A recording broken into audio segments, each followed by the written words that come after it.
Bonjour, je m'appelle Genoveva Desplat, je suis guide parentale, formatrice en communication selon l'approche Faber et Maslich, parler, écouter. Aujourd'hui, je vais vous parler de ce que c'est que d'être parent à l'ère du numérique.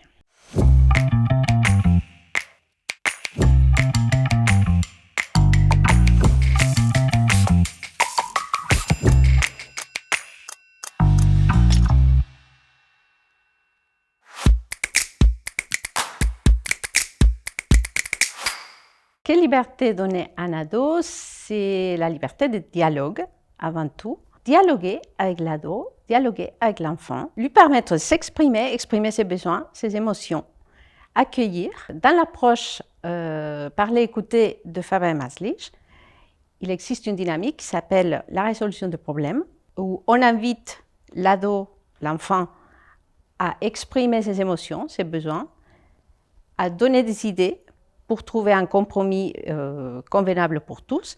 Et nous-mêmes, en tant que parents, on peut exprimer nos émotions, nos besoins et nos idées pour trouver la bonne entente pour tout le monde. Donc, il y a plusieurs idées qui peuvent être convenables et l'ado est plein d'imagination.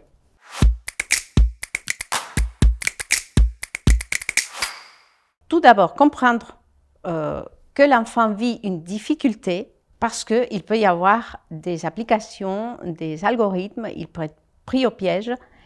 Comme nous, on peut être pris au piège aussi quand on est face à une plateforme, à une application et qu'on est dans l'usage du numérique au quotidien. Deuxièmement, c'est accueillir cette difficulté, la nommer. Donc, au lieu de punir et d'éviter et de rentrer dans le conflit, on va l'accueillir. On peut lui dire, voilà, c'est difficile, tu t'amuses. Je trouve que arrêter ce que tu es en train de faire devient très compliqué. Donc là, je te propose, et puis trouver des alternatives, de pistes d'action pour pouvoir remplacer ce qu'il est en train de faire, alors sachant que quand on est pris au piège, c'est la plateforme, c'est l'appli qui nous tient là-dedans. Enfin, c'est pas volontaire. Donc, moi, je dirais d'abord comprendre ça, c'est l'idée la plus importante que je pourrais vous transmettre. Alors, ces alternatives, elles peuvent être choisies, bien sûr, par un dialogue entre le parent, l'enfant, même les parents, si tout le monde veut participer, si tout le monde est impliqué.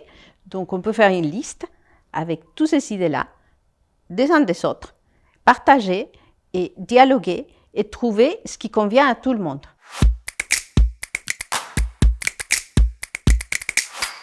Pour accompagner les parents à avoir confiance à eux, la première chose, c'est les inviter à s'informer avec les ressources du Clémy, les inviter à s'outiller avec ce qu'on propose dans le kit et avec l'approche qu'on propose, parler, écouter, s'approcher des professionnels qui puissent proposer aussi les ateliers, qui puissent accompagner et surtout les inviter à apaiser ce sentiment de culpabilité qui peut être très pressant du fait qu'on est dépassé par la situation.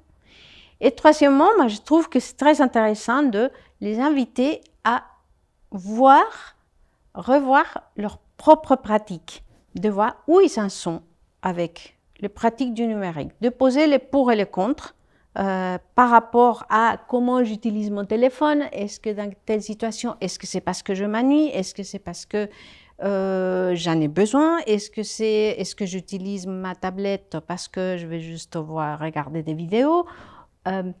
Voilà, revoir ses propres pratiques peut aider aussi à mieux comprendre les enfants et puis à mieux s'approcher d'eux et trouver un dialogue constructif.